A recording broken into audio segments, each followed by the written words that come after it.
Welcome back, everyone. Thank you for staying for what is clearly going to be the most important and relevant panel, the one full of historians, who will tell you, what you really need, not so much to know, but to remember. By the way, my name is Jeffrey Engel. I direct the Center for Presidential History. It was one of the sponsors of today's conference, but also of the entire project. And I really just want to take a moment to thank all the others who participated in making this happen. This was a multi-university, multi-center event. We had associates from Duke University, from Harvard University, from Texas University. Thank you. Okay. And thank you. I appreciate that. One person in the room got the joke. And also, of course, our good friends on campus, the Tower Center, and our good friends, the Dallas-Fort Worth World Affairs Council. In fact, they are really one of our most frequent and best partners. In fact, I want to recognize Jim Falk for a second. If you could stand up, Jim, and give it it is wonderful to do things with people who do things better than we do, because it makes us look better, and the World Affairs Council certainly does that. So, without further ado, it's my pleasure to introduce the chair of this panel, Dr. William Inboden, who is the executive director of the Clements Center at the University of Texas at Austin. And he has, I think, not unique, but certainly worthwhile perspective, dual perspective of being a person who has both studied decision-making in the White House and been a part of decision-making in the White House. And he was an invaluable member of really making the network connections and the interviews that are the underlying factor and underlying base of this entire project work. So, Will, I thank you for that, and I turn the mic over to you.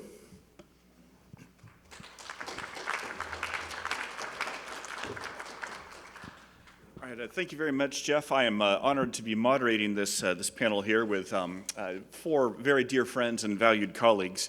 There is a concern afoot that as a moderator, I might let it go to my head and try to interject myself too much in the discussion, and so I will be sitting down there while they make their presentations, and we'll come back up here during the actual Q&A time. You have the detailed bios of each of our speakers in your program, so I won't just repeat those, but just a few things I want to highlight for each person we're going to be hearing from. First here is Professor Richard Immerman. His bio says he recently retired from Temple University, and that may be technically correct. I know Richard well. Richard does not know the meaning of the word retirement. We're close friends and collaborators on the State Department Historical Advisory Council. He continues to be very active as a scholar and as a mentor and as a very active citizen in the Guild of National Security Scholars and historians.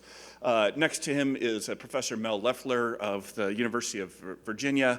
Again, another titan in the field of diplomatic history. I started reading his books when I was an undergrad, continued reading more of his books when I was a graduate student, continue to benefit from his books today. Mel is the only one of our four who does not technically have a chapter in this edited collection, but without giving up too much in the peer review process, let's just say that he played a very important role in improving all the products and seeing that it came to print with Cornell University Press. I think I can say that.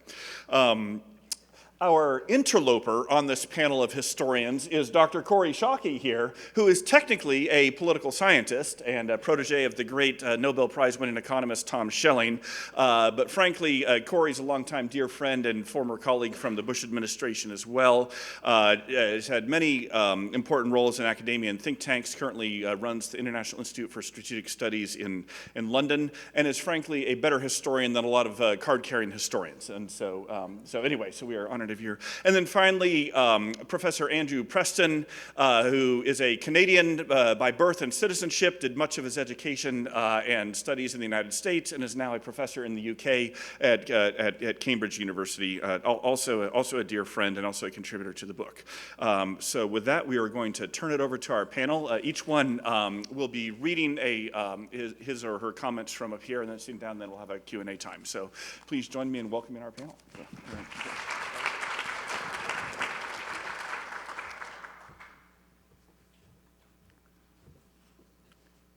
Good that the podium is set up like it is. Otherwise, I'm sure that Will would have moved the mic up to his level, and I would have had to be jumping up and down to reach it. So let me begin by saying how thrilled I was to join this project, to begin or to accept, actually it was Jeff's invitation. Because of the drama, controversy, and implications, and I would say ongoing implications, that attended the Bush administration's decision to surge in Iraq, for any historian of U.S. foreign relations, and I'll underscore the word historian, the subject is really irresistible. Making it that much more attractive was the chance to contribute to what really is a first cut at history. As we discussed this morning, and actually at both sessions, the archival evidence is still classified, most of it, and will remain so for a decade and probably more. In fact, if I have one thing to all of you who participated, do everything you can to get this material released. I spend a lot of time with the archives, and it's becoming increasingly difficult to get any material released in any presidential administration, and that's going to be a problem for the future. But in lieu of that, we do have access to the oral testimony of a remarkable number of pivotal contributors of all different levels, which really is virtually unprecedented for this type of project. I also had a more personal interest. I have been studying national security decision-making and policy-making for some 4 decades. It began back in the 1970s when I began to explore the foreign policies of the Eisenhower administration, which has come up several times, and largely because those processes have become legendary, even though the assessments of them can often be diametrically opposed.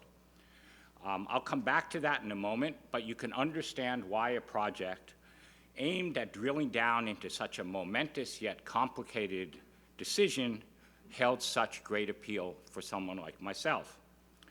You can therefore also understand easily why that appeal grew even greater as I poured through the interviews. A consensus quickly emerged, really surfaced among the contributors, regardless of their position or their perspective, that the process was outstanding. And I think that's been reinforced today. The adjectives ran from textbook to model to highly effective, and in fact, the worst that could be really said of them was that they were good. Indeed, except for a few who lamented that the process took longer, and even then there was an upside to the length that it took. Again, that has been discussed today. There was really only one dissent, and that was described the process as strange. But even in that case, it worked in the sense that it enabled President Bush to make a courageous decision, and I think there's ample evidence that that was the case. And though courageous does not necessarily mean wise or right, it certainly was perhaps better than the alternative. Now, granted, in a number of respects, this consensus was predictable, given the nature and to some extent the conception of the project. You know, there's the famous old adage that history is written by the victors, attributed to Winston Churchill, although historians don't know if, in fact, he really did say it. One could make sense that that applies to oral histories, and the same, and most oral histories. The judgments in this case of those who were interviewed, and I think, again, this was reinforced today, and I'm not in any way suggesting that it was wrong, is that the decision to surge was a good one, largely because, and I think as Megan O'Sullivan said, right, that the outcome was good, was the right one. This seemed true even to those who were not on board, at least early on, and those like Condi Rice would be an example of that. She did not come on board until the end, but she said she was very proud of how the whole process unfolded. Conversely, those who might be called the losers, Donald Rumsfeld, for example, in terms of this context. Again, not through the fault of the project, but they were silent. They were not interviewed or didn't agree to interview, actually repeatedly didn't agree to be interviewed. And so was the same case with George Casey and many of the other military leaders. Now, don't get me wrong in any way. What we learned from the oral histories is original, highly informative, and fascinating. It's terrific grist for any student of national security decision-making. It provides us with a history of the surge beyond anything that we were privy to before, and thus, in my opinion, the book should be used in every course that anyone teaches on U.S. foreign policy or international relations. But, as I said, originally it is a first cut, and we have to keep that in mind, and in many ways it whets our appetite for more of the story, more of the analysis, and more documents. And I do hope, and this came up very briefly, that among those there will be more that pertain to what scholars often call the missing dimension of the history of international relations, which is intelligence. I mean, that was mentioned there. I have, again, a personal interest in this. I would very much like to know not only the correlation between the intelligence and decisions, what kind of an input it was, but really what I think is a fascinating question is whether the reforms that took place in the intelligence community between 2004 and 2005 made any effect in terms of how the consumers of that intelligence did so. And I was particularly interested in Peter's comment in which he said in terms of 2007 and Maliki and that is that intelligence could not guarantee. Of course, intelligence can never guarantee. I mean, all it can do is inform and reduce uncertainty, but one of the reforms, which is near and dear to my heart, was that the intelligence would have different types of scenarios, which wasn't always easy for the consumer, but nevertheless that was sort of pivotal and it was required. To me, that's a whole other sort of story or parallel story, which I'd love to be explored. Again, I don't know how and when it might be. Anyway, let me circle back to the process itself and to reiterate that it was my study of Eisenhower's foreign and national security policies in the 1950s and the architecture that generated them that was the initial spark for my interest in national security decision-making. And in many ways, and while I'm reluctant to use Eisenhower as a model, and I sort of did, and when Will read my essay, he blasted me for doing it, and the same thing happened at the workshop, so I'm ready to sort of get it again. But I'm not suggesting in any way that all administrations should mimic that architecture, or would I suggest that administrations do not have to adapt their processes to the demands of the contemporary environment. What today we conventionally refer to as the interagency process is much broader and much more complex than it was back in the 1950s, and for that matter, through the end of the Cold War. For example, today's National Security Council dwarfs in size and scope and authority anything that Eisenhower put together and institutionalized in the 1950s. Conversely, I would argue, and this might be something that would be interesting to explore in the second volume or the third volume or the fourth volume, the power of the State Department, which under Eisenhower remained the core of the foreign policy process, and whose Secretary of State was the unparalleled leader and spokesman of the foreign policy community. And God forbid anyone try to cross him back in the 1950s, what he does. That authority and power has receded steadily, even as that of the Pentagon has increased. And whoop, I got to stop pointing. Anyway, and there is the situation, which is also important, and the personalities have come up in several different contexts in terms of the conversation.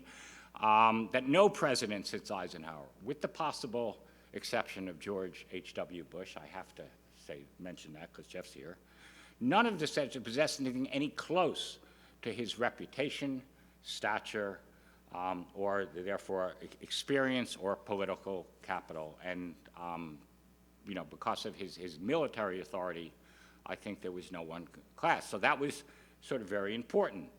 But nevertheless, I think the fundamental pillars of his process are as applicable today as they were then. And I'll just mention very quickly, a couple of them, including which would engaging the right people at the right level at the right time, providing an environment conducive to evoking constructive debate that cuts across agencies' line and to which the president is an eyewitness, ensuring that the debates surface all options and scenarios, the success for which requires a custodial manager, national security advisor, who sort of walks a fine line between honest broker and policy entrepreneur.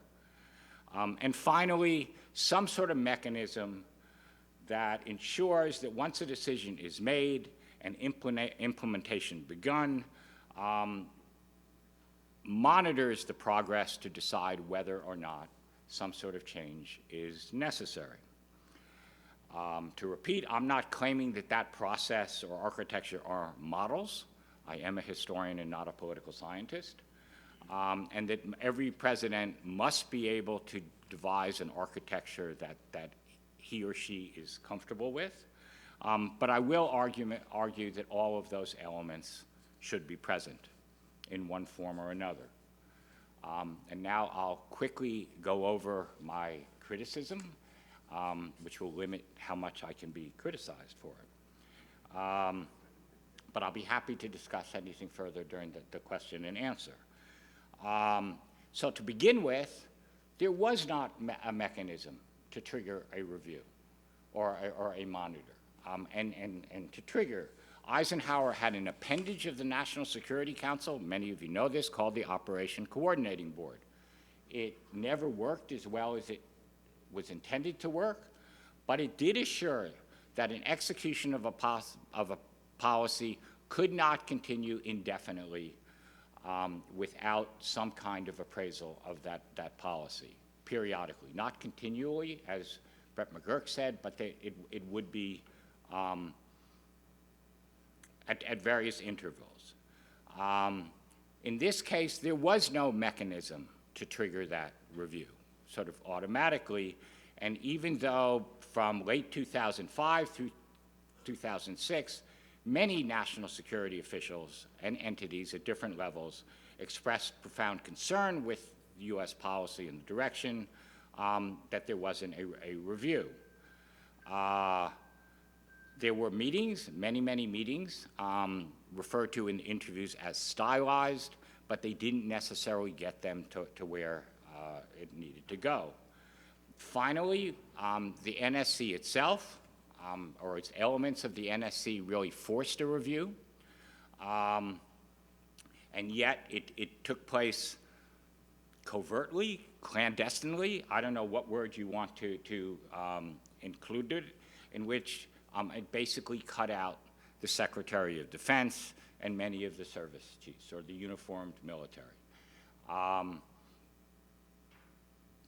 Again, that really could not have happened, and then that leads to, which was mentioned, that sort of what I consider one of the strangest episodes in decision-making history, which is that which surrounded the Camp David meeting that June, in which it was teed up, and that the meeting never really got off the ground, again, for a variety of different reasons. I'm just going to quickly summarize, but my general point is that even though, well, let me just add one more thing to go. Then there was the issue, which comes out very clearly, that the NSC does conduct basically its own sort of informal review. You have other ones going on, but then it's the NSC that really develops a preference, if that would be the word, or at least puts on its table the notion of having a double-down type of strategy, which ultimately becomes the surge. It is not generated by one of the agencies, so it is difficult. Again, that's in violation of sort of the Eisenhower model, in which it would have been put up, it would have had to have been mentioned unless no one thought about it at all early in the process. To the credit of the NSC and the staff, and particularly the credit of Steve Hadley and so many of those who are here, attesting to the other Eisenhower principle that the organization, no matter how good it is, really is only as good as the individuals who are part of it. So in this case, it really was the individuals that sort of negate everything that I said, because it compensated for what I consider really flaws in the structure, relying on sort of extra governmental inputs, officials outside the formal chain of command, concealing some of the deliberations from others or whatever. The NSC did ultimately arrive at a recommendation that enabled President Bush to make this courageous decision, a decision that the NSC wanted it to make, and clearly President Bush wanted to make, at least for the second half of 2006. It surely was a courageous decision, although I'll leave it to history as to whether or not it was the wisest decision or the right decision. But the question is whether the system worked. Maybe it did, if the fact that the barometer is that the policy ended up where they wanted to be. But I don't think that that's the right question. So, I mean, I would like to ask those who were involved in it is if they were writing a textbook on decision-making process, is whether this is the pathway they would recommend to get from point A to point B. And I think not. And actually, I sort of hope not. Thanks very much.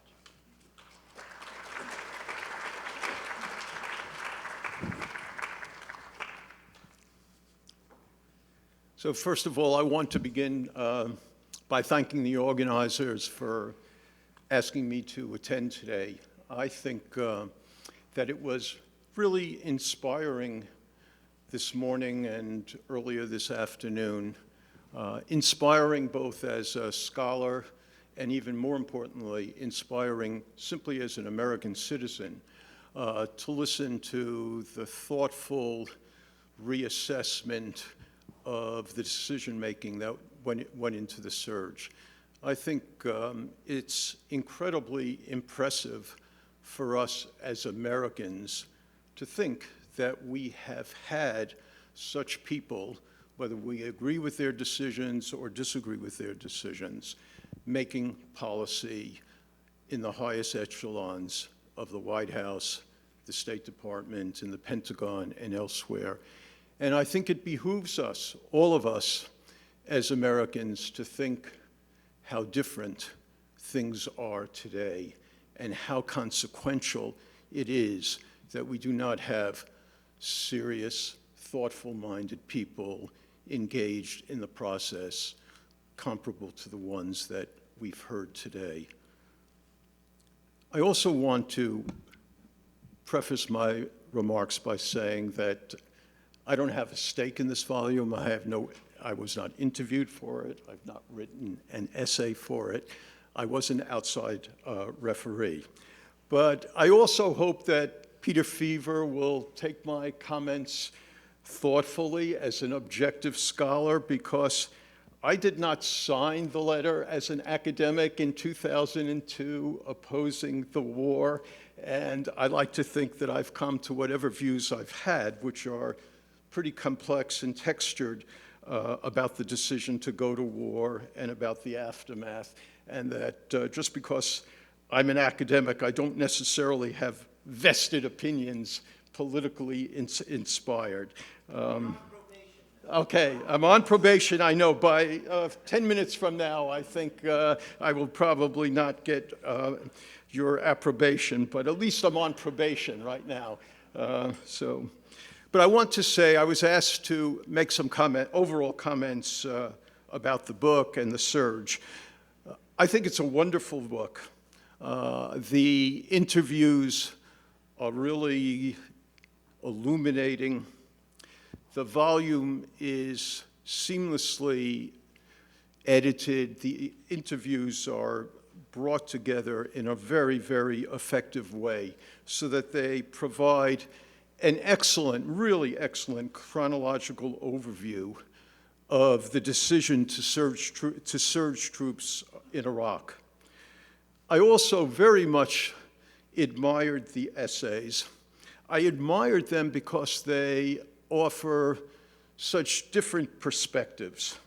There's an essay by three of the key policymakers, Steve Hadley and Megan O'Sullivan and Peter, one essay by them, and then 6 or 7 other essays by very renowned scholars, 3 of them who appear on this stage. And what's significant about all the essays is that they make you think really deeply about process, strategy, and President Bush's overall decision-making. And what I want to do in the 10 minutes or so that I have is to talk a little bit about these 3 matters: process, strategy, and overall decision-making.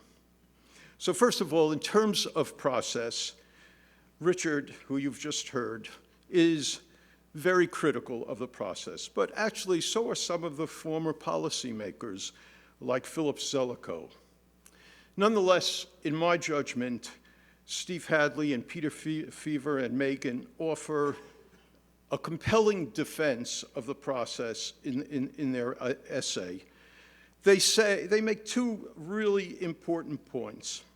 They say that the process gave the president, most of all, the option that he wanted. And secondly, the big point they make is that even more importantly, the process enabled the president to forge a consensus among top officials, which was no mean accomplishment. Of course, as you've heard, Richard is not convinced. And what he does in the volume, in a very systematic way, is to compare Bush's National Security Council to Ike's National Security Council process. And Richard claims, to be succinct, Richard claims that President Bush was not sufficiently involved from the inception of the process, that the process was belated, that it was stovepiped or siloed until nearly the very end, and that the outcome was predetermined.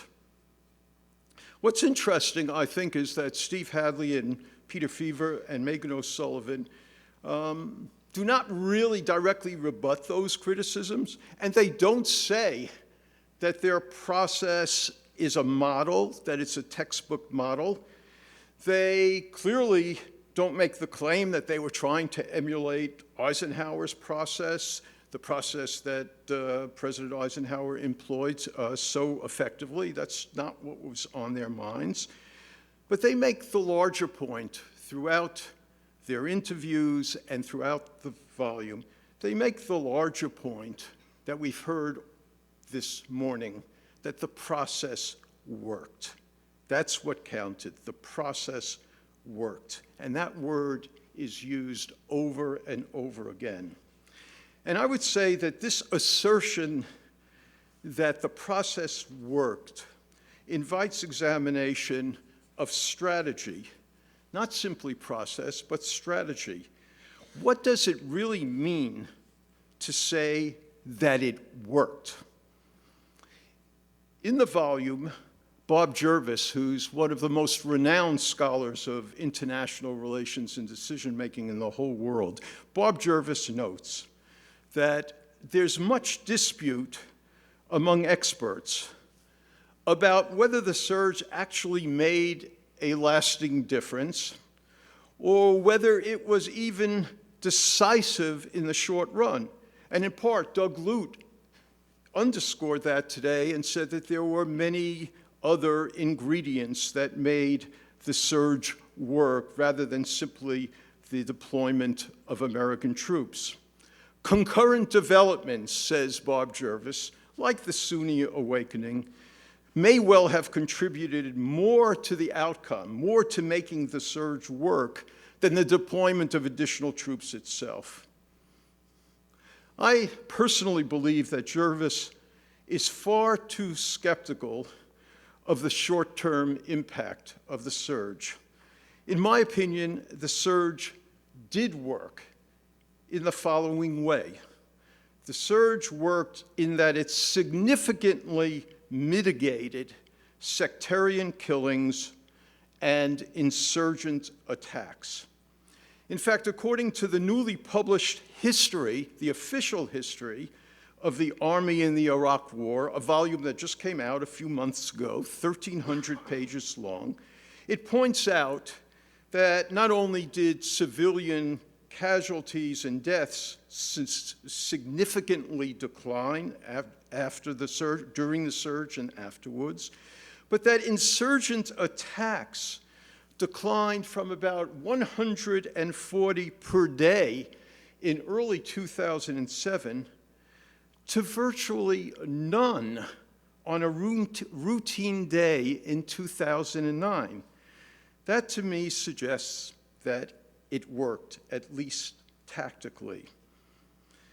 But along with Bob Jervis and Richard and Josh Rovder and other scholars in the volume, I'm inclined to question whether the surge, albeit a tactical success, an operational success, was a strategic success. In supporting the surge, Steve Hadley and Peter and Megan O'Sullivan do a truly wonderful job in their interviews and in the essay, explaining how changing assumptions how they explain the changing assumptions that motivated the surge. They illuminate how they interrogated previous assumptions and reconfigured them. But what's interesting, both in their essay and in the interviews, is that they actually say rather little about overall strategic goals. They often allude to, quote, the mission, but they don't specify the mission's goals. Now, in 2002 and 2003, when the administration invaded Iraq, the goals were to rid Iraq of weapons of mass destruction and bring about regime change. The goal was to make sure that the Iraqi government would not hand off weapons of mass destruction to terrorist groups with global ambitions. The goal in 2003 was to make certain that Iraq would not be a threat to its neighbors. Those were the goals. And those goals, however ineptly, actually had been achieved by the end of 2003, mostly by confirmation that Iraq did not have weapons of mass destruction and that Iraq was far weaker than anyone in the administration had imagined. Building democracy and undertaking nation building were embraced as goals mostly after it became clear that Iraq did not have weapons of mass destruction. Now, by 2006 and early 2007, when the surge took place, it seems that the new goal was to bring about a democratic Iraq that could, quote, govern itself, defend itself, and sustain itself, end quote.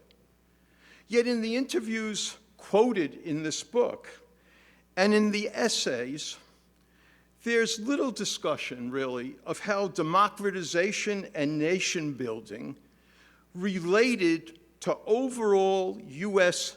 capabilities and strategic interests, both regionally and globally. At one point, Megan O'Sullivan says to Steve Hadley in the decision-making process, "I can't write a paper about an emerging consensus because, quote, actually nobody agrees with anybody about even foundational issues," end quote. I do not see the foundational issues elucidated in a satisfactory way. Now, perhaps they were addressed. I'm not saying that they weren't addressed. Perhaps they were addressed in the actual memos, and perhaps they were addressed in the position papers written for the NSC deputies and for the NSC principals. But those documents have not been declassified, and that's a real shame, and it constitutes a real obstacle to any final conclusion about both the strategy and the process behind the surge. But the absence of such documents does not deter some scholars and some policymakers from calling for a more favorable overall assessment of President Bush as a decision maker. Indeed, the interviews and several essays suggest that the surge was a courageous choice for President Bush. He went against public opinion. He went against his Secretary of Defense. He went against his Secretary of State. He went against the Joint Chiefs of Staff. Yes, he went against Condi Rice, Donald Rumsfeld, General Pace. All of them were initially against the surge. And with the talented assistance of Steve Hadley and his NSC staff, President Bush orchestrated a decision that everyone eventually agreed upon. And over the next 18 to 24 months, the surge did reduce violence, and it did reduce sectarian killings. My question, should these generalizations then inspire a reinterpretation of President Bush and the Iraq War? I don't think so. By mid-2006, the prevailing policy was failing. The choice was double down with the surge, reposition, and/or carefully withdraw.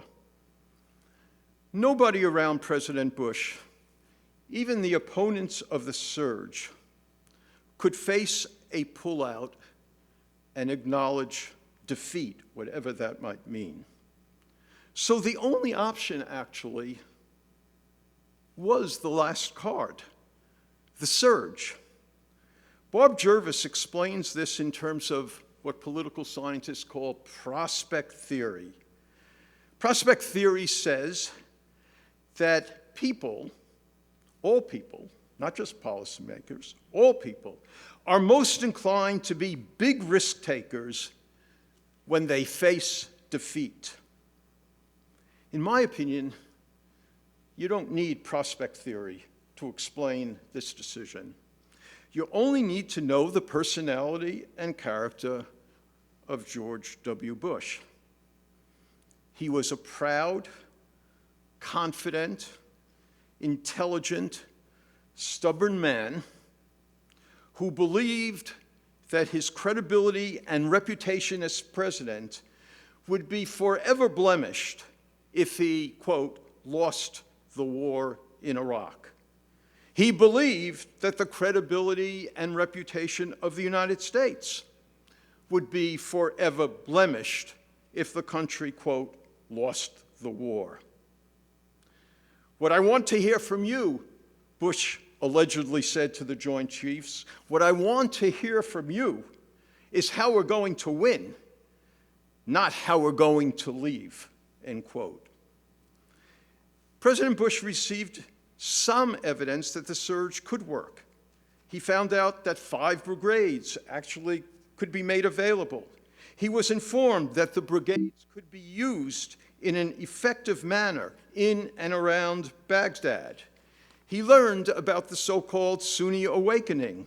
He met with Maliki and he felt that he could work with the Iraqi leader.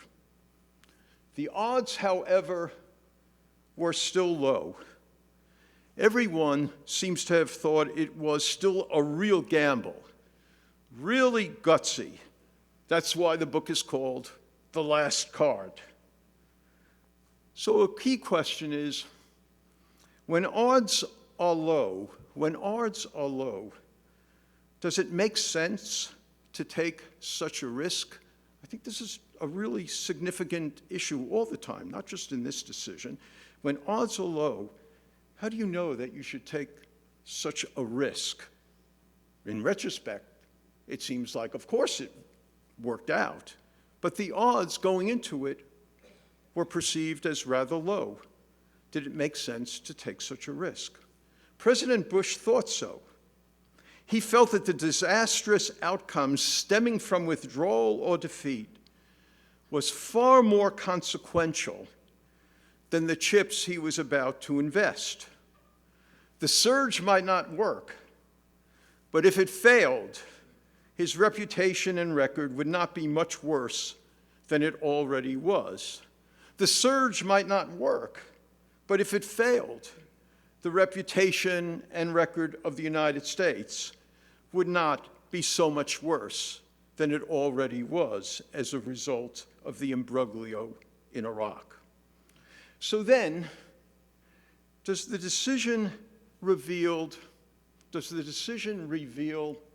a skilled policymaker rather than a lucky one? I don't think so, for the following reasons.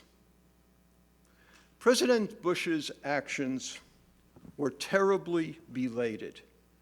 Since the fall of 2003, if not in May 2003, observers grasped that the security situation in Iraq was perilous.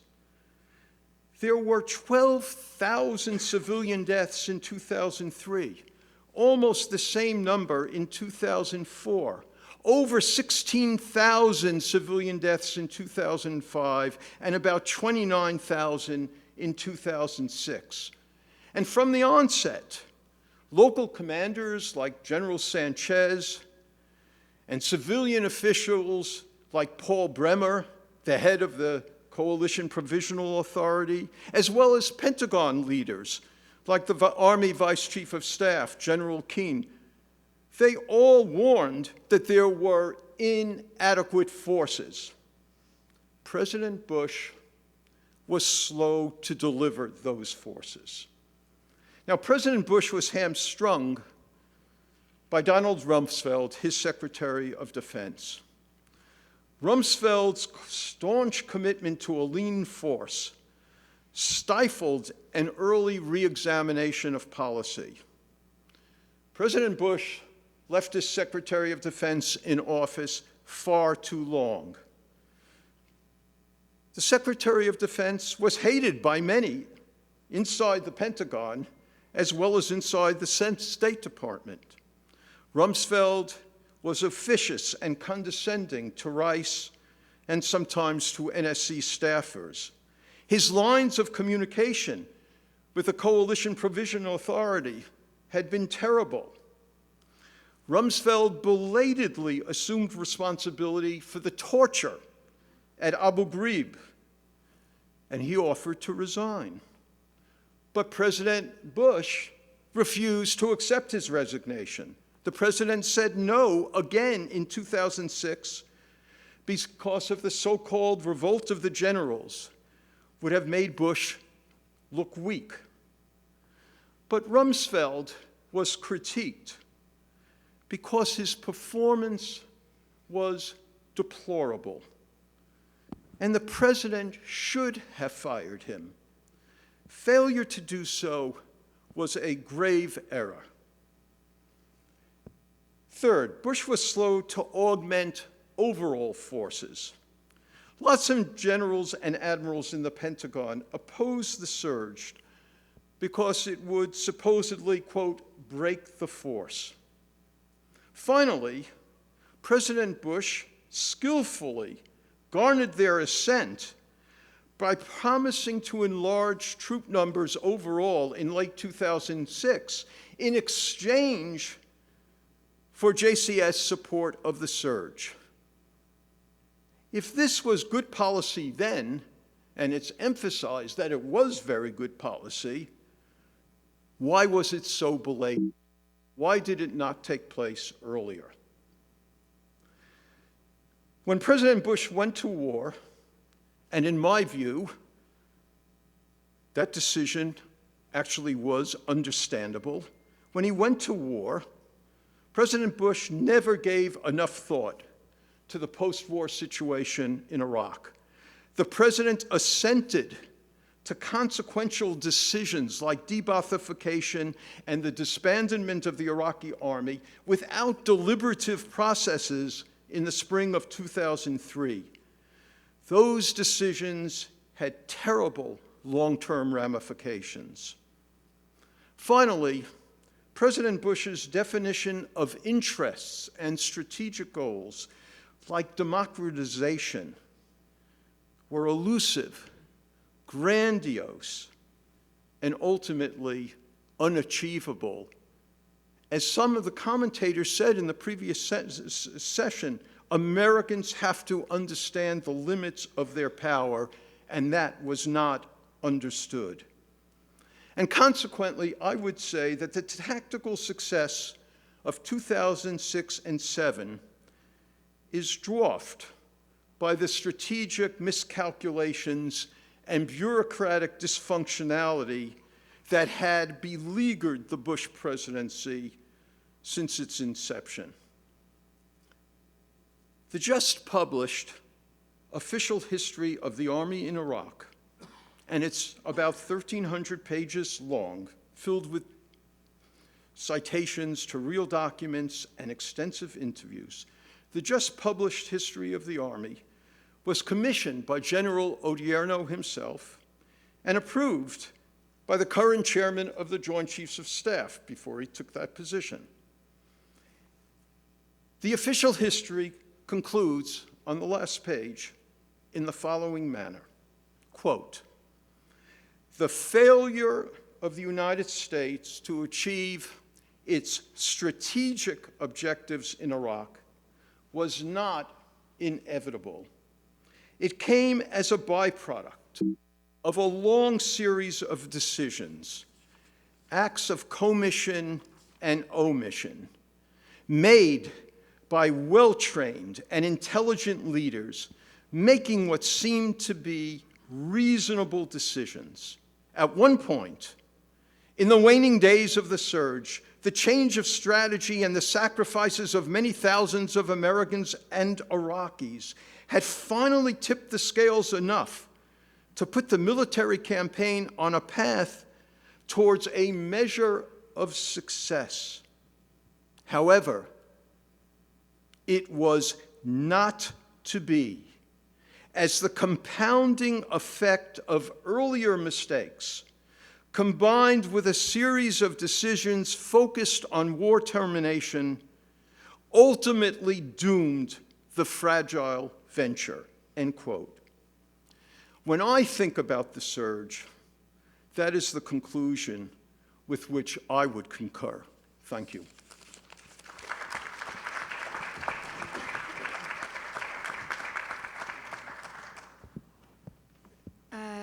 So I had the civil military chapter in the book, and as I was reading through the interviews, the thing that struck me so strongly was how desperately I wish I could have worked in this administration, because the process was elegant. I disagree with much of Mel's criticism of the 2006 decision. It seemed to me an incredibly difficult decision for the president to have had to make, and that the process worked in a way that helped the president get to where he wants. So I say I wish I worked in that administration. I actually did work in the Bush administration from 2002 to 2005, and I have such envy reading these interviews because so much had changed. And that's where I disagree with Mel, because he's acting as though there's a continuum, in particular in the president's own behavior. So I have 3 points I want to make. The first is that there weren't serious civil-military difficulties in the run-up to the 2006 surge. There were very serious civil difficulties, mostly in the form of the Secretary of Defense. And I want to talk about that. The second thing I want to talk about is a misconception, I think, that the process labored under about civil-military affairs, and in particular, the way that the principal actors, except for the president, conflated how they dealt with active duty military and how they dealt with veterans, retired senior military people speaking out in criticism of the administration. And the third thing I want to talk about is what I call Hadley's dictum. And Steve Hadley, in a different context, gave what I think is the fundamental insight about government processes, which is they have to actually suit how the president takes on information and how they make decisions. And that's what's so beautiful and what I envy so much in listening to the interviews from all of these people. Because the NSC found a way to make it possible for the president to make a very difficult, very politically fraught decision. So let me talk a little bit about these. First, the civil problem, which is the Secretary of Defense. I think it came up in several people's comments. I don't agree that the process was clandestine. Secretary Rumsfeld knew that the review was going on. He declined to participate because he didn't agree with revisiting the strategy. In fact, one of the things that was most shocking to me was in the aftermath of the attack on the Samara Mosque, right? That's the moment of realization for everybody in the administration that the strategy's failing. If we proceed on this course, it will be pointless. For everybody except the Secretary of Defense, whose reaction to it is that it's an affirmation of the nature of the struggle, not that the strategy is failing. And I think that's a window into why Secretary Rumsfeld was such an impediment to getting the strategy for the war right, which is that the Secretary of Defense's fundamental job is translating the president's political objectives into military plans and resourcing their execution. And in my judgment, much of the failure between 2003 and 2006 actually sits at Secretary Rumsfeld's feet. Condi Rice says in the interviews that the plan for the invasion of Iraq was inadequately resourced, and the Secretary of Defense was evasive when she and other members of the cabinet tried to press him on things like the stability. If you have a war plan that's rapid and city skipping, how do you create the president's objective of a stable Iraq after regime change? Vice President Cheney acknowledges in his interview that there's a disconnect between stability and Secretary Rumsfeld's desire to radically draw down forces. But to reinforce one point Mel says, which is Secretary Rice in the interview said, "I'd not really done the kind of red teaming that perhaps we should have done." And that's the difference between 2003 and 2006, I think, and the difference in the outcomes. After the Samara shock, the Joint Chiefs of Staff start reviews in theater in the CENTCOM headquarters and in the Pentagon. The process begins to move. Again, I wish I worked in that administration. It was an elegance of orchestration to produce a reconsideration. But as late as October of 2006, Secretary Rumsfeld was saying, that the strategy, that the war in Iraq wasn't going as badly as people said, and that more troops wouldn't make any difference. And his recommendation into the process was to accelerate the drawdown of troops in Iraq. Secretary Rice says in her interview, at that point, National Security Advisor Rice says in her interviews that the reason they didn't discuss the reviews underway in the cabinet was because they didn't want to provoke the Secretary of Defense. That is such a colossal failure on the Secretary of Defense's part that it claws at my heart the cost that had. So the second point I want to make about the supposed generals' revolt. Civil-military relations in the United States are structured the way they are with the unquestionable subordination of the military to the elected civilian leadership. And it is structured that way in order to prevent a standing army from becoming a threat to democracy in America. That's why civil-military relations are such a big subject, and why the American model gives our military such wide latitude in the making of policy, but that is contingent on the unquestioned acceptance that they will do what the elected political leadership decides. That I saw nothing anywhere in any of the interviews that suggested there was any difficulty of that. The White House staff understandably was nervous about the possibility of the military not supporting the strategy. And the decision about where are we going to get the troops is a difficult one, but I didn't see any signs that there was an actual reason to be concerned about subordination of the military. And that's a beautiful thing, my friends. Be very grateful for it. Where I am critical of the decisions is the conflation on the part of many in the White House, with the exception of the president himself, that these retired military officers like Greg Newbold speaking out, calling for Rumsfeld to be fired, that Rumsfeld couldn't be fired for 6 months because that would be a violation of civil military norms. And that's actually just not true. And I love that the person who had it right was the president himself, who said, I'm not going to do anything different based on what these guys say. And he also made the distinction of treating them like just another political actor, which is the right way to treat veterans when they engage in the political process. They are just another political actor, and the president had that exactly right. So treating it as a civil-military judgment may make it complicates what actually needs to be done in that. And the third point, Hadley's dictum. What's different between 2003 and 2006 and comes through so beautifully and so poignantly in the interviews is that the president took ownership of the process and the president took ownership of the outcome, right?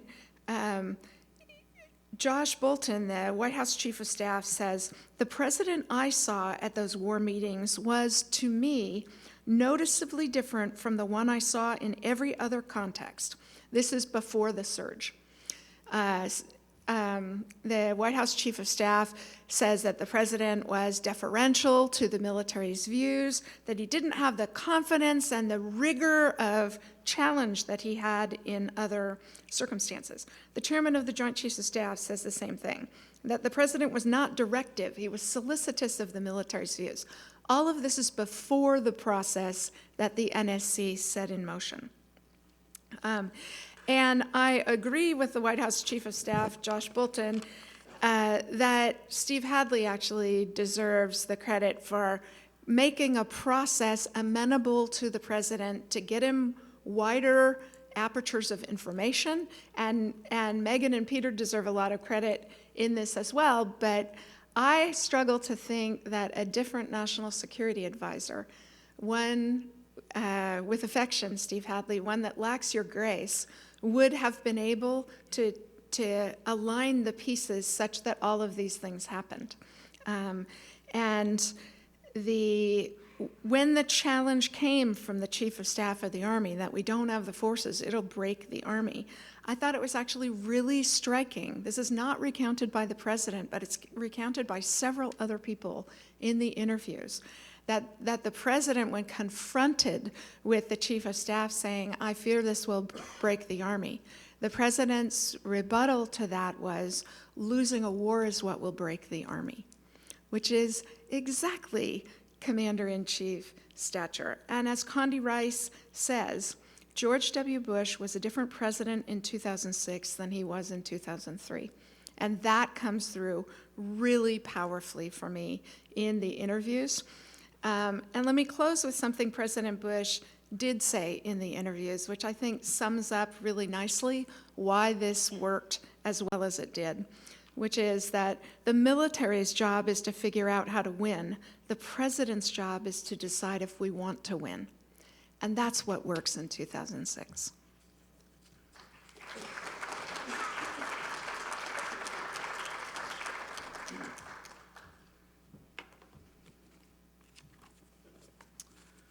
Good afternoon. It's come up a couple of times now, but Peter Fever talked earlier about whether academics can or can't admit that they've made a mistake and got something wrong. In my case, and I'd be surprised if this isn't true for a lot of academics, there's no way around that because my students always remind me when I've got something wrong. Because I'm always making predictions, or I'm always saying this will probably happen, this could happen, and this can't happen, and I get it wrong as often, probably more often than I get it right, and I thank my students for constantly reminding me of that. I just want to thank the organizers, all the people who have gone into putting on this incredibly wonderful event, this really stimulating day, not just in terms of putting together the oral histories, which is a huge effort, and not just in terms of editing the book, which is also a huge effort, but putting on this day, and also thanks to all of you for sticking around for 6 hours now of really intense, really detailed discussion of something that at times is really complicated. And I also thank you for sticking around for me, the very last speaker before the sort of signature keynote event of tonight. I was expecting the room to kind of empty out by the time you get to the last speaker. I also want to thank the organizers for inviting me to be part of this amazing project where we got advanced access to these incredible oral histories, although I do have some issues with some of the oral histories and with the project in and of itself, but it is, which I'll come to later, but the end product is this incredible resource that historians are going to be coming back to again and again and again in the coming years, not just historians of American foreign policy making and of US policy in the Middle East, but students of American politics and the politics of national security as well. Reading the book, reading the product of the analysis of the oral histories, after reading all the oral histories themselves, has been an illuminating and enthralling experience, and I'm going to try and touch on some of the chapters as I explain the other chapters as I explain my own chapter. And my own chapter, if you haven't had a chance to see the book, looks at the parallels between Vietnam, the Vietnam War especially, and Iraq, because those parallels are striking and many. And I had been invited to the project as an historian to think about this historically, and my first book, and I've written not only a book but also several articles on American policymaking towards Vietnam, especially in the 1961-1966 period. And so that was an obvious way that I would approach these oral histories. And initially I thought that's what I have to do because that's what I know. But then I had a little bit of skepticism as to whether that would hold. I knew that there are lots of parallels between Vietnam and Iraq, but I wasn't sure what I'd find in the oral histories. And the more I read the oral histories, not only were there lots of unspoken parallels and unspoken links between Vietnam and Iraq, but the policymakers and military personnel who gave these oral histories spoke about Vietnam constantly. I mean, it pops up again and again and again in the oral histories, and I didn't quote. I quoted from those oral histories when they referred to Vietnam a lot, but not nearly as much, as I could have. The point of my chapter isn't that Iraq was another Vietnam.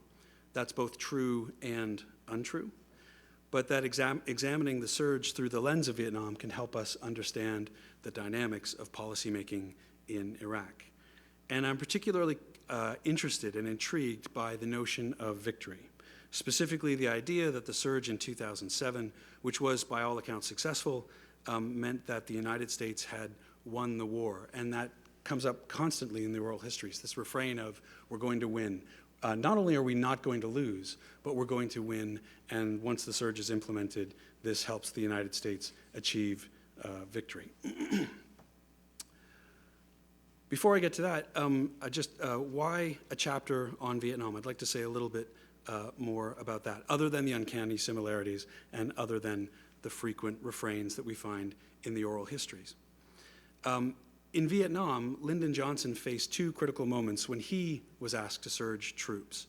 The first time came in July 1965, which was a product of decision-making that began in 1964, but it really kicked off in January 1965, when his National Security Advisor, McGeorge Bundy, and his Secretary of Defense, Robert McNamara, went to President Johnson and said, the current policy is unsustainable. We either have to get out, which we don't want to do, and here are all the reasons why we shouldn't, or we have to go in, and we have to go in much bigger.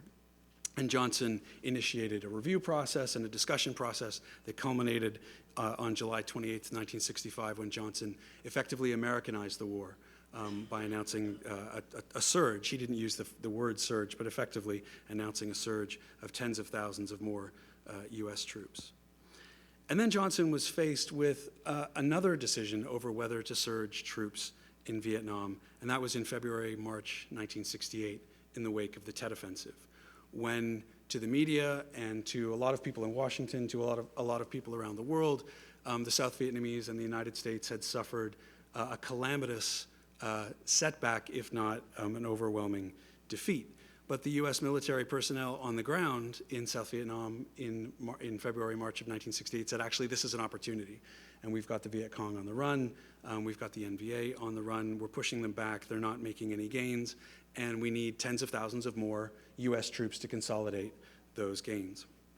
And in this case, unlike in 1965, Johnson, he again initiated a review process, but this time he decided not to surge troops. And in fact, he did the opposite. He decided to begin a drawdown of U.S. troops, and he halted Operation Rolling Thunder, the bombing campaign against North Vietnam, and he also announced very famously on March 31st, 68, that he would not he would not accept the party's nomination, the Democratic Party's nomination, and he wouldn't run for re-election.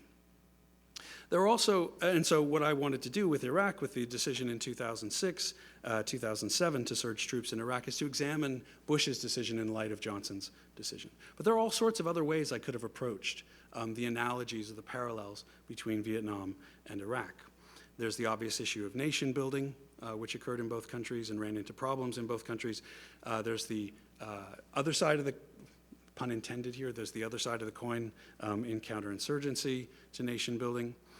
We have Vietnamization. Today, people have spoken a lot about the process of what was, for a time, very briefly called Iraqification, and then obviously that term was dropped for obvious reasons. But this notion that as they stand up, we stand down, and we're going to support the Vietnamese military and build them up and train them and provide them with the hardware that they need, and the same thing was going on in Iraq.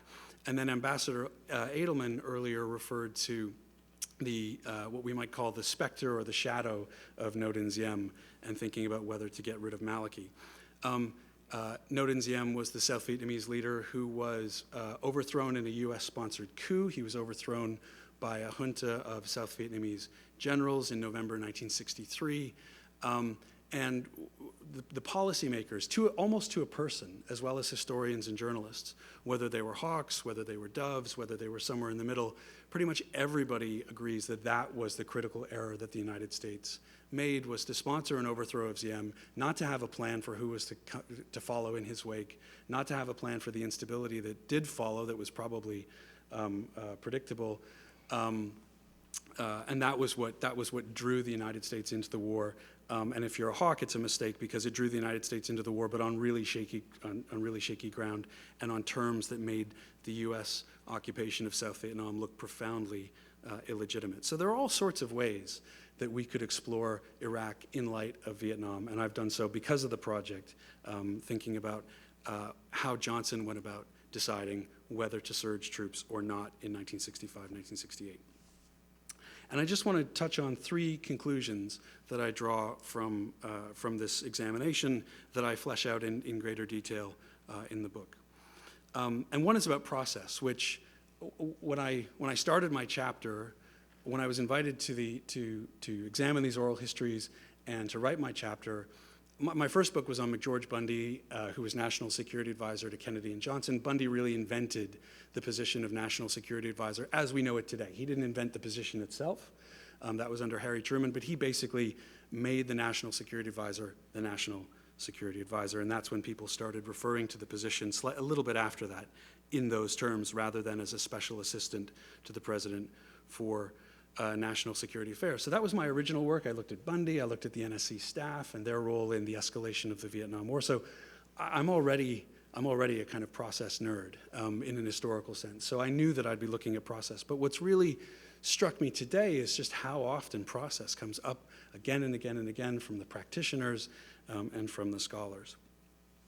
And while I take Richard Immerman's point, and you don't want to disagree with Richard on anything to do with Eisenhower, and I certainly don't disagree with him on Eisenhower, to me the process for the surge in Iraq worked despite its idiosyncrasies, despite the fact that you might not draw it up exactly like that on the drawing board.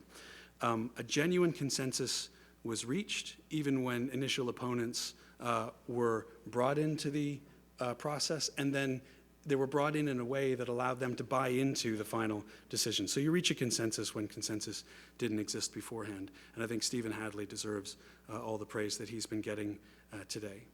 And this process had a lot of idiosyncrasies, and it was designed, as we've just heard, to neutralize the bitter enders, like Don Rumsfeld, who disagreed with the policy and wanted to do something else. And it did that successfully. And it certainly was a better process, even if it wasn't perfect, than what happened in 2002, 2003. And we've discussed that quite a bit, so I don't want to belabor that point. I do want to point out, thinking about Vietnam, that good process doesn't always produce good policy. And Vietnam in 1964-65 is a classic example. Unlike conventional wisdom that still exists, still is very powerful today, there was no consensus for war in elite circles in Washington in 1963, 64, 65. There was no assumption that because we were fighting communists in South Vietnam and because in Vietnam, and because we had a long-standing commitment in Vietnam, that therefore we would go to war. There were all sorts of people who were advocating, not only arguing against sending troops, as the Secretary of State Dean Rusk did, but there were lots of people who were saying we should actually get out, and not the one person who's always held up as an example, the Undersecretary of State, George Ball, but lots and lots and lots of other people in Congress, in the media, in the State Department, in the CIA, and in the Joint Chiefs of Staff. So there was no groupthink, there were no sleepwalkers. Instead, if there was a consensus, it had to be forged, and the person who forged that consensus was McGeorge Bundy, the National Security Advisor. And when you read the oral histories from the Johnson era, when you read the memoirs and a lot of the accounts, almost nobody complains, even the people who lost out, almost nobody complains about McGeorge Bundy. They all, in similar ways that people have praised Stephen Hadley, they talk about how fair-minded he was, that he was an honest broker, that yes, he had his own policy views, and yes, he was sort of slightly tipping the scales, not in an unfair way, but making his views known to the president, that this is what we should do in Vietnam. Nobody felt that or almost nobody, there were a couple of people, but almost nobody felt that they were cut out of the process or that their views weren't heard, and so on and so forth. And yet this good process that produced consensus produced what I think almost everybody would agree was a disastrous policy result. So good process doesn't always lead to good policy. And Richard Betts, who has contributed a chapter to this book, wrote, I think it may have been his first book, but he wrote a book called The Irony, co-wrote a book with Leslie Gelb, The Irony of Vietnam, The System Worked. And sometimes bad process does lead to a good policy outcome. And here I also think of the decision in 1968 when Johnson decided not to surge troops. That was a terrible process. You had a new Secretary of State, Clark Clifford, who came in, not only sidelined the existing Secretary of State, Dean Rusk, not only sidelined the existing National Security Advisor, Walt Rostow, who'd been there for Rusk served all 8 years. He served Kennedy and Johnson for all 8 years. And by that time, Walt Rostow had been National Security Advisor for just over 2 years. So these guys are really, really experienced. So Clark Clifford comes in, he's brand new. He sidelines the Secretary of State and the National Security Advisor, but he also sidelined the president.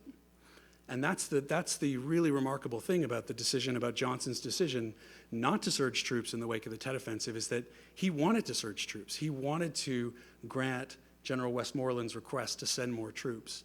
And the process worked out in a way that he felt it was just absolutely impossible for him to do so. And he famously said, "Who poisoned the well?"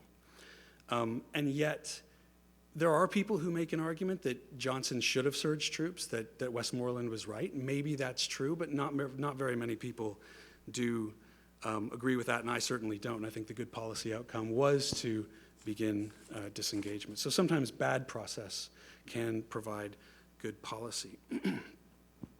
While the surge process about Iraq produced a good operational outcome, with Bush showing really skillful leadership in this instance, it still didn't solve the war's larger strategic problems. So again, a very good process doesn't necessarily address all the concerns. And here I want to draw another analogy to Vietnam, which I find very instructive for Iraq. The oral histories highlight the argument that in a volatile environment, security must come before socio-political reform. So you can try political reform, you can try social reform, but at the end of the day, if the security situation is just so volatile, you need to provide security. And that insight provided much of the conceptual basis for the surge. Ambassador Lute today earlier referred to, which is a really great phrase, I think, that captures this very idea. You need to reach a security threshold if you want to go on and do more reform. And I think there's a lot of logic to that. I mean, I think it's irrefutable logic. But that same logic led modernization theorists who were in government, like Walt Rostow, modernization theorists who had spent their entire careers arguing for social and economic and political reform in societies like South Vietnam and providing very elaborate models as to how we're going to go about doing that reform.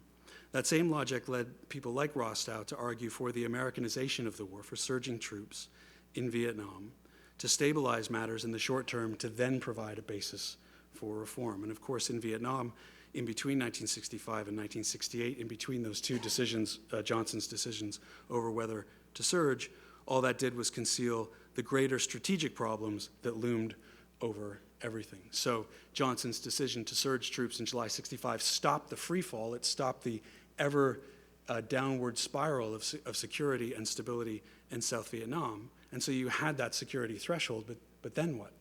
And after that, nothing could really happen. There certainly wasn't a sort of modernization of South Vietnamese society. And even after reading these oral histories, even after all the discussions today, I find it difficult to believe that Iraq could have escaped that fate too. The second thing I'd like to discuss is the problem with the concept of collective memory. Not the method, although there are problems with oral histories endemic to the genre. Every historian knows that. And I don't mean the everyday human errors that cloud one's memory. I'm talking about the very nature of collective memory itself.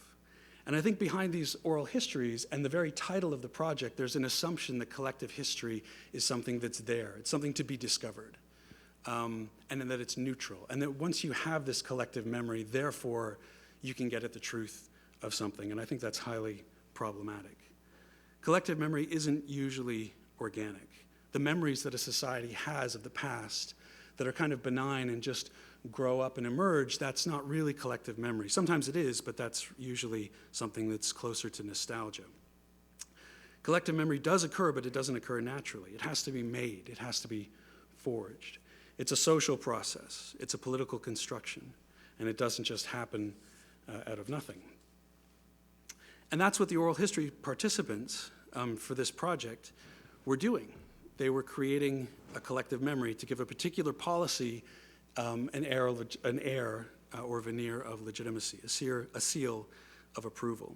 And the collective memory forged here was that the surge was not only successful, which I think is not really contested. I certainly don't contest it. It clearly was successful in reducing violence. But the collective memory forged here wasn't simply that the surge was successful, because that's not really contested. What was being forged here was that the surge achieved victory for America in Iraq that then people later on threw away.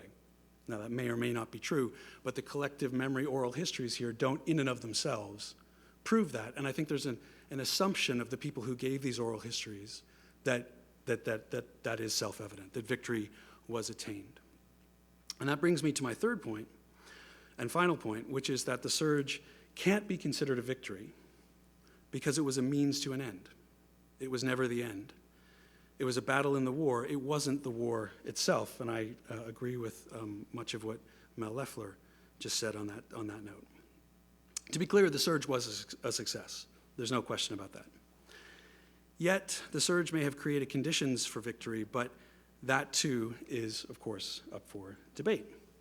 Here I'm in agreement with Richard Betts in his chapter in this book on whether the time the surge bought in Iraq was valuable. And he writes, quote, "How long is long enough to count in the end? Was it enough time, and would any amount of time be enough to mold Iraq into something that would allow U.S. withdrawal in good order?" And policymakers in Vietnam faced exactly that question again and again. And with Vietnam, we know, well, we're pretty sure we know, because a lot of the counter-arguments rely on counterfactuals. We know that there was not enough time. There was never enough time. There was no amount of time that was sufficient to achieve in Vietnam what Americans wanted to achieve. And again, I suspect the same is true in Iraq. And here the analogy to LBJ helps some more, for by the same logic that says that the surge was a total victory, not a means to an end, but the end itself, would have allowed LBJ in 1966 or 1967 to say, look, I've won the Vietnam War. I surged troops in July of 1965. I stopped the free fall. South Vietnam hasn't collapsed. We've won, and therefore the job's over. And of course, the job wasn't over, and LBJ ended up losing. I would say, especially after reading these oral histories, that the surge, as successful as it was, basically got the United States back to square one, to a position that it faced, say, in the spring of 2003. It didn't win anything in and of itself. It just brought the war back to a condition as if the previous periods, the previous 4 years of violence and turmoil and damage to American credibility hadn't happened. But of course they had happened, a situation LBJ would have recognized all too well. So there's tremendous value in these oral histories, and I really encourage you to read, and the editors would want me to say to buy the book. It's an incredible piece of historical scholarship, and it's an incredible primary source for historians that will be of use for future generations. And I'll certainly come back to these oral histories again and again and again. But we have to remember they're only part of the story. They're not the whole story. Thank you.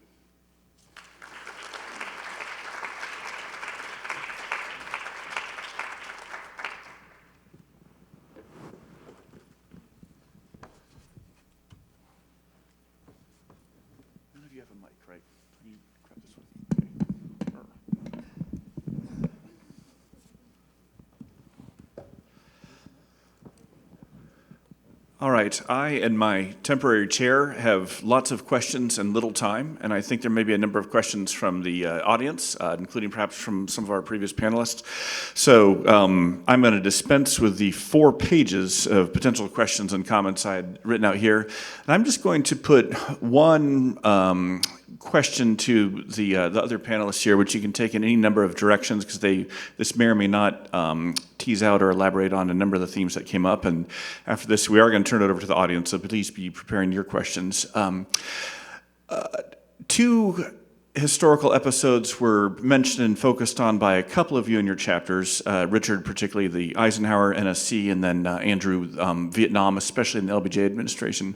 And I just wonder, for the 3 historians here and for the de facto 4th historian, Kori, if there's anything we can learn by comparing or contrasting the surge decision-making in 2006, 2007 with any of four other episodes from relatively recent American and NSC history. The first might be Nixon-Kissinger and their decision-making on Vietnam, when, Mel, you kind of implied that President Bush actually didn't have any other options, but I think Nixon-Kissinger showed that there was one, which is you can leave the war, you can lose it.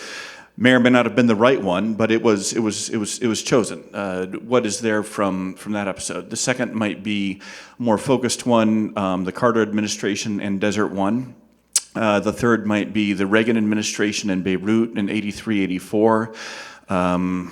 Is there anything in that process, or a very messy one? And Alex Evans has written a very good article on that. Some of you will be familiar with, on kind of cutting your losses. And the fourth might be George H.W. Bush and the fall of 1990 and deciding to go to war in the first Gulf War, which in hindsight is often seen as a great success, and in some ways maybe it is, but at least public opinion, especially judging from the very, very close Senate vote, was not on their side. And initially he had some resistance from his cabinet too. So any of you want to take up any of those episodes and see if they might illustrate some more of what we're looking at here? And I've got the mic, but I'm going to pass it on down to whoever wants it first. No, I definitely don't want to say anything right right now. Okay. You have stumped the panel, Will. No, go ahead.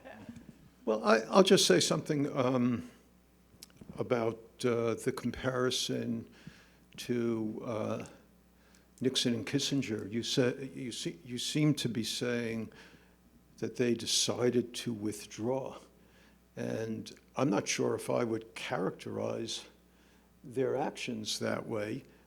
They made certain. I believe that Nixon and Kissinger in 1969 operated in some ways in a similar manner. They were looking for tactical initiatives that would enable them still to achieve what they regarded as victory. And the victory was in independent South Vietnam. The way they thought they could do it most effectively was by palliating the American public's desire for a drawdown, but at the same time escalating. So I think it's wrong to see Nixon-Kissinger in 1969 as withdrawal, when they, in many ways, were intensifying the bombing and expanding the war significantly into Cambodia and Laos, and of course intensifying the bombing of North Vietnam with the same elusive goal of victory as they perceived it. So in a sense, there are tactical similarities, but the preoccupation, and I think it's a legitimate preoccupation, with credibility, with the nation's credibility and reputation, and their personal credibility and reputation. Those things were at stake, and these are very agonizing decisions, but I wouldn't say that there's a significant discrepancy there. So I want to add one to your list, which is the Reagan administration's decision to pull out of Lebanon after the bombing of the UN headquarters. Oh, was it? Okay. I was panic-stricken cycling through them, so I missed it. What I think, both with the Carter administration's decision after Desert One and with the decision about Lebanon, is that they cast a very long shadow about the capability of the American military to manage the wars in which they were fighting. And one of the enormously beneficial consequences of the 2006 decision was a reminder that if you give the American military time to figure out what they're doing, they can figure out what they're doing.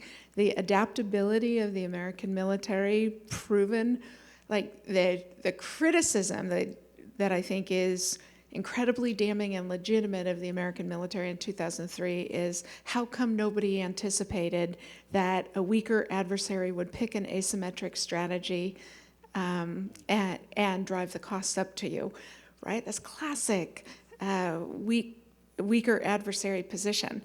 But what you see as a consequence of the surge is an incredible flourishing of creativity, adaptability, and a generation of military leaders that come out of that think in much more limber ways about the nature and use of military force to achieve objectives.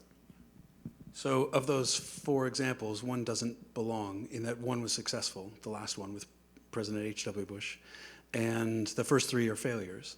And I don't think it's a coincidence. I picked those deliberately because we're contesting here whether the surge was a failure or success too. So. Right. I don't contest the surge was. I think it was a success. But with those 4 examples, the first the first 3 were failures. The 4th one was a success. I don't think it's a coincidence. In this case, there is a really strong correlation between process and outcome. So the first 3 you have, the most dysfunctional national security, the most dysfunctional NSC systems, if you even want to call them that, are under Nixon and then Carter and then Reagan. And that failure of process leads directly to those failures of policy. And of course, in the George H.W. Bush years, the process is, that's where it is, I think, textbook. And you get a good policy outcome. Now, the larger strategic questions are still there. We can still ask those questions. But I think there's a really strong correlation there. Just in a little bit of a defense for Nixon and Kissinger, and these are really smart people, right? In the National Security Council staffs and the advisors and the Nixon, certainly in the Nixon and Carter administrations, really, really smart people. But it's very, just really dysfunctional. But under Nixon and Kissinger, it's very dysfunctional. But that dysfunctionality also is, I think, necessary for the brilliance of the opening to China, which I'm not sure could have happened with a big sort of, interagency review and bringing everybody in and that sort of thing. So it's, I think a key when we discuss this is how do we define success and failure? How do we define what worked or not worked? Kori thought I was saying that the surge was a failure. I don't think the surge was a failure. I thought I made that clear. The surge was an operational success, a tactical success. It absolutely reduced Iraqi civilian deaths, and it absolutely almost eliminated for a while insurgent attacks on American soldiers. The key question to my mind, and I think that Andrew and I were on the same line of thinking, is whether that operational or tactical success means that there was an overall strategic success. And I actually want to litigate this. Yeah, well, fine. We should litigate it. And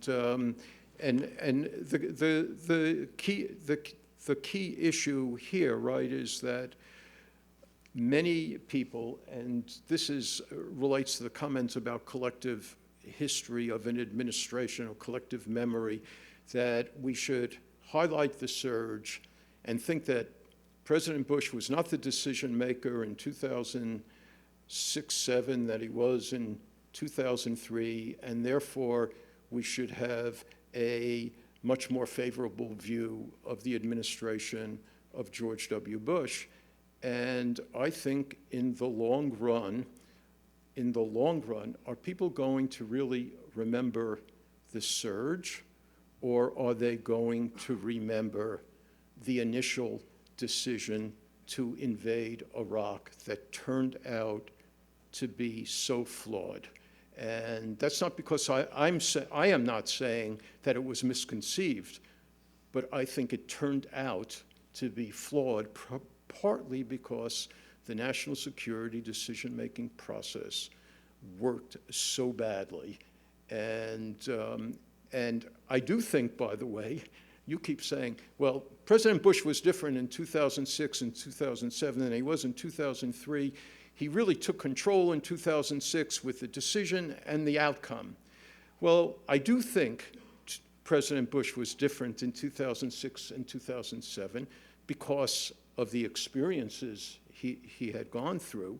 But in 2003, he also took responsibility for the decision and the outcome. He was very pleased initially to do so, and he was a guy who thought that he was in control and that this would work.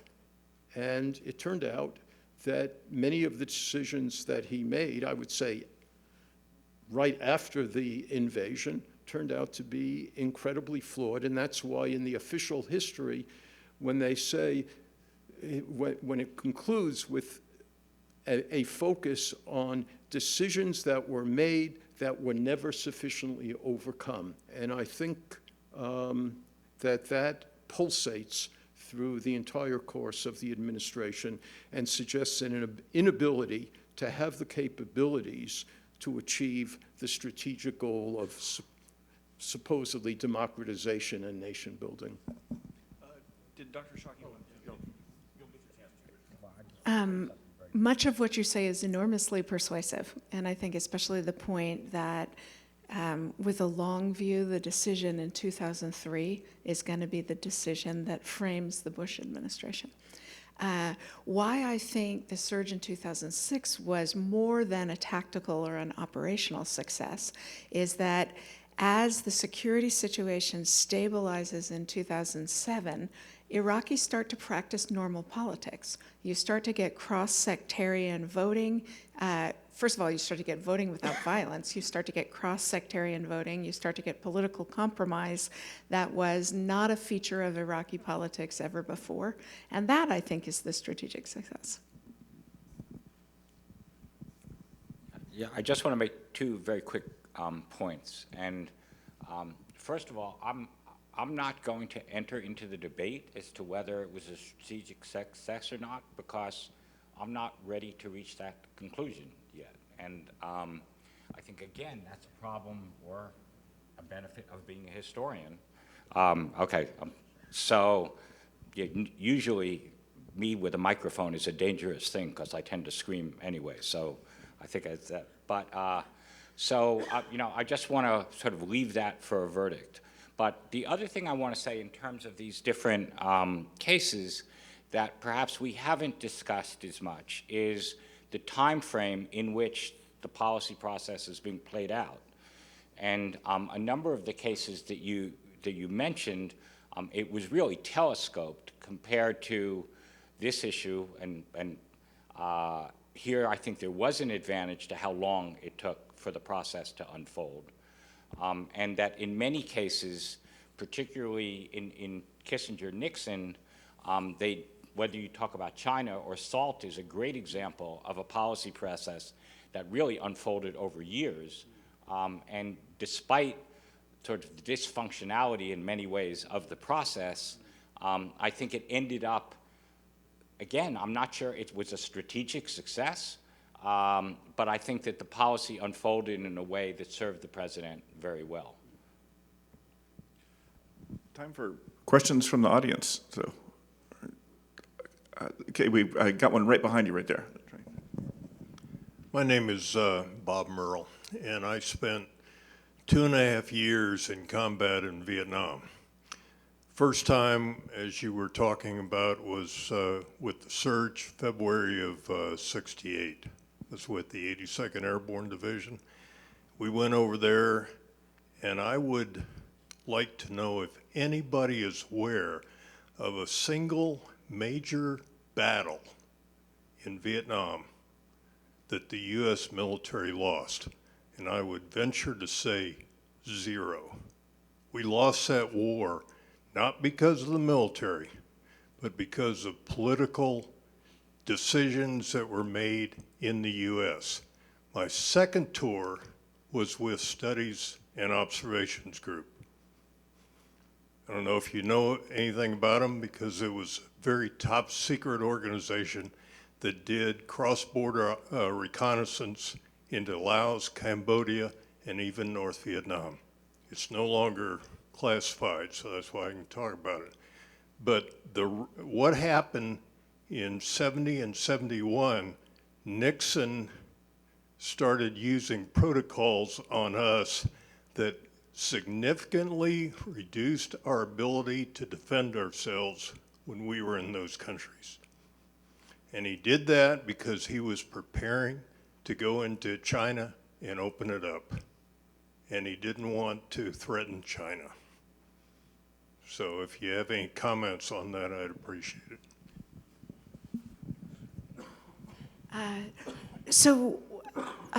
I take your point about winning the battles and losing the war.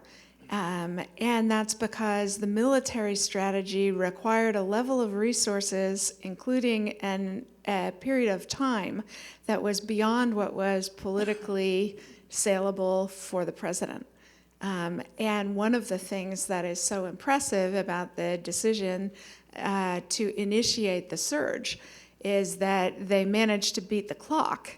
That is, that the American public was growing ready to stop doing this, and they managed to correct course in a way that the civilian leadership had not managed to correct course in time to stay ahead of public disgruntlement in Vietnam. But this is your theme. Well, thanks for those comments and those insights. I would only add to it that I agree with you that the war was lost for reasons of politics, but I would say the more important place to look was in Indochina rather than the politics of the United States. And I'm thinking especially of the process of Vietnamization, which, well, you were there, you were literally there. I wasn't. I'm just a scholar who looks at it. But from everything I know about what happened with ARVN and with the rest of the South Vietnamese military, and is that they were built up to this, an incredibly large force, and were trained really well. By 1975, South Vietnam has something like the 4th largest air force in the world. It's got one of the largest armies, just South Vietnam, one of the largest armies in Asia. And they're not a good fighting force. And they're not a good fighting force because they have, by that point, very little legitimacy in South Vietnam. The political process in South Vietnam has almost no legitimacy. And when they're tested in 1970 in Cambodia, and especially in 1971 in Laos and 1972 with the Easter Offensive, it's a rout, right? The North Vietnamese, the NVA just beats hell out of them. And if it wasn't for the U.S. military, that war would have ended much, much earlier. And Vietnam would have been reunified in 1969, 1970, 1971, something like that. And so that leads me to believe that if you're in that kind of situation where you're dealing with political and cultural and social issues that are beyond the capability of the U.S. military, no matter how effective it is as a fighting force is able to control, if you're to say, well, we'll do whatever it takes to win, the U.S. military would still be there, and it would still be refereeing a civil war in which the United States just doesn't have the answers to Vietnamese questions. And so I agree with you, the reasons for the failure in Vietnam were political, but in Vietnam. I just want to add one thing to that, which also relates to what Andrew said in his presentation, that when William Westmoreland requested 205,000 more troops in February 1968, he fully expected to get them. Earl Weaver fully expected him to get there. And interestingly, Clark Clifford was brought in as Secretary of Defense because, unlike McNamara, Johnson expected that he would approve it.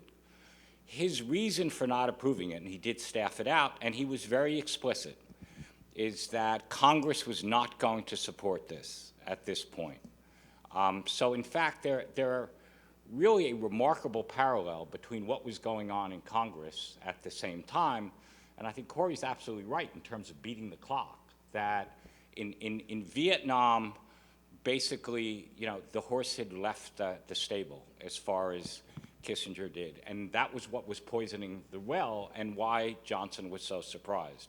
So it was political. It had nothing to do, Westmoreland said, we've got him on the ropes. Let's knock him out now. And there was also the gold crisis, and there were other things going on, so it was considered by the most political of Secretary of Defenses, Clark Clifford, that this was politically unviable at that point. General Giap, said we had won if we hadn't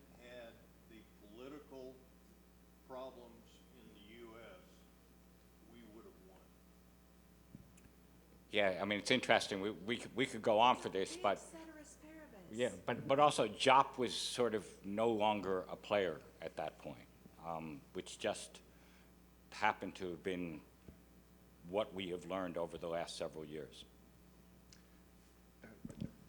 Yes, Larry Chastain, University of Texas at Dallas. I really enjoyed your talk, and particularly this is to Mel and Kori. You talked about other players like Rumsfeld and how they were involved in the process. But nobody really mentioned very much about Vice President Cheney. And we've seen, some movies and stuff that talked about what he did. But how do you feel Cheney was really involved in any of this?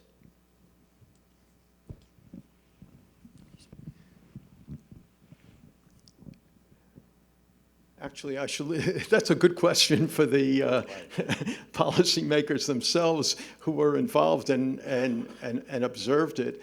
I don't presume to really be able to answer your question with any degree of authority, but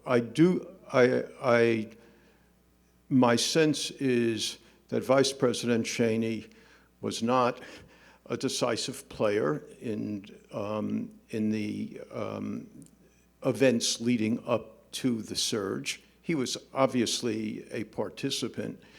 I'm also of the, I also feel, contrary to most people, that Vice President Cheney was not the determinative factor in 2002 and 2003 as well. There's a lot of belief, especially amongst critics of the war, that Cheney was manipulating the process. Everything I've learned about decision-making in the United States suggests to me that the president always makes the decision. And almost everything suggests to me that the president knows, and everyone around him knows, that he is the person who's going to make the decision, and there is an institutionalized, enormous deference, as I think there probably should be, to the president. And so I think, and I may be wrong, but when I read the interviews, especially as integrated in this volume, one of the things that simply strikes me as a reader of the narrative, and Steve will probably talk about this evening, and Megan and Peter have their own views, but I think, to me, when I read literally the interviews, what is striking is that they knew what President Bush really wanted. And they knew that President Bush did, quote, not want to lose, whatever that might mean. He wanted to win, whatever that might mean. And Steve illuminates, both in the essay but in the interview as well, how incredibly skillful he was. I'm incredibly appreciative of the process that he was able to insert this option into a process in which all the key players didn't really want to consider it. That took, enormous skill. But the point is that I think that the people who were closest to Bush knew what he wanted. In this case, probably Vice President Cheney also knew what the president wanted and probably also agreed with it. But I absolutely have the feeling that Vice President Cheney is not the determinative factor in 2006-07, nor the determinative factor in 2002 and 2003. Just to add one quick point to that, it comes through very clearly in the interviews that Vice President Cheney is bringing in alternative people for the president to talk to, retired General Jack Keane, some of the people from the American Enterprise Institute, like Fred Kagan, who were doing some thinking about that. So he was not marginal to the process, but I agree with Mel's judgment that he's not this looming, dangerous figure as characterized in a lot of movies. Yes, the movie about it is just a ridiculous movie. We have time for one final question, and it is going to go to Professor Engel, one of our hosts, who I cannot turn down. So,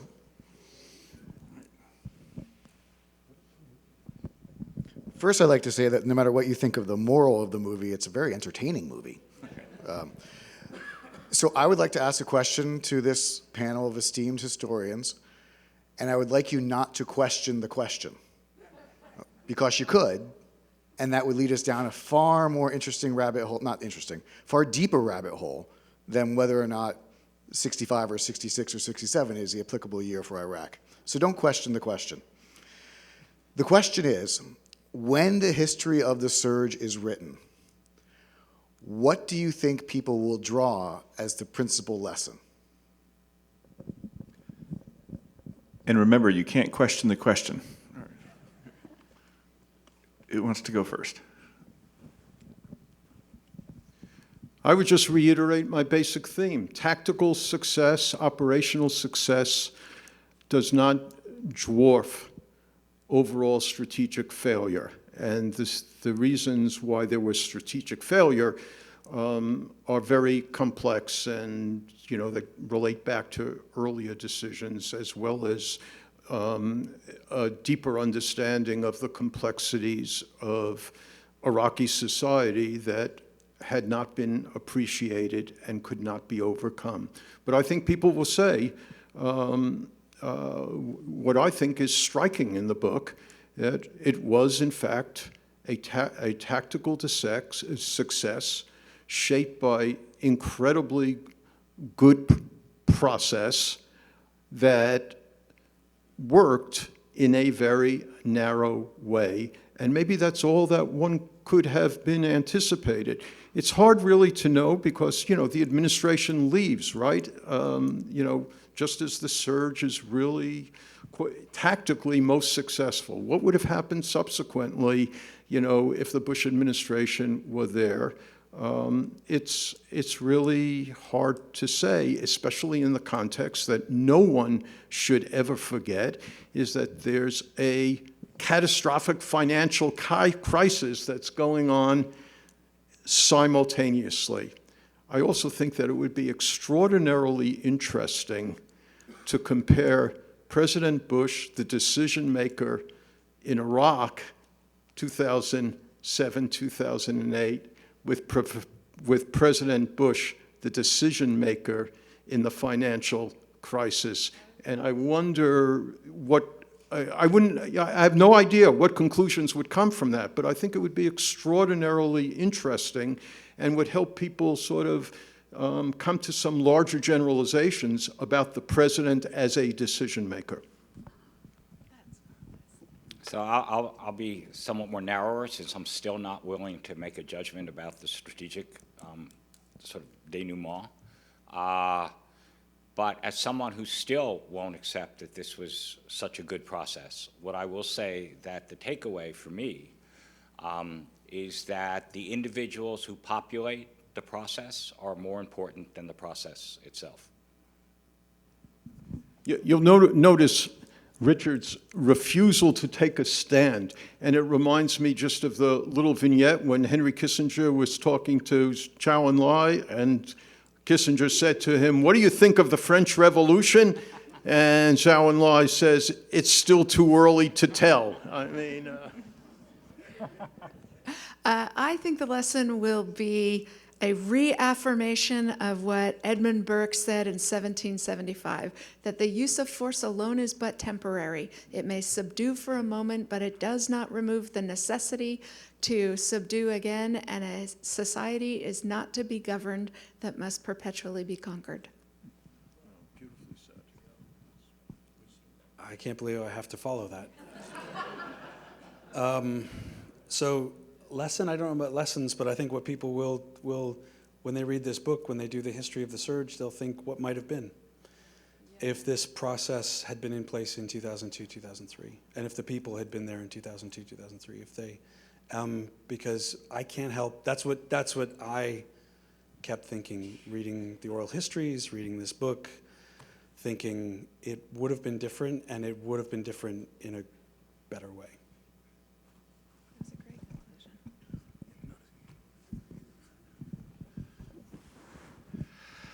I believe our time is up, at least for this session.